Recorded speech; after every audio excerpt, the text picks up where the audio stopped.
Bandugu yangu tena mimi yule na chama makuta anjeni kwa kestio tu moya. Mwenye hataweza na kule makuta yote. Ni kestio tu moya. Tunaanza na wa kwanza. Jambo boss. Jambo. Ninjo Gerlase na wewe? Muafrika. Muafrika. Niko kwa kestio mwani kwa ulizo kaweza na kule makuta uko tayari? Niko tayari. Kati ya Fie na Garso nani mnakuwa na mapenzi ya mingi kuzidia mwingine? Ni Fie. Fie. Okay, tunafika kwa pili. Jambo boss. Habari.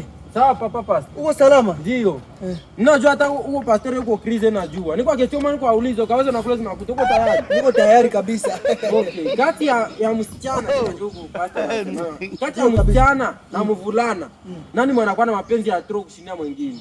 Ni mvulana. Mvulana ndio tunaonyesha haya. Mvulana ndio mwanamke. Mwanamke. Mvulana ndio Garso kabisa. Ndio Garso. Nifati. Ndio. Sasa tunafika kwa mwisho. Jambo boss.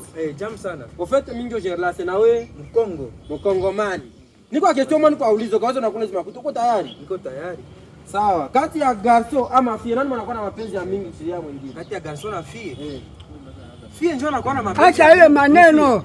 Okay, bandugu yangu mimi naona watu wote wanasema sasa ni Fie, watu wanasema ni Fie.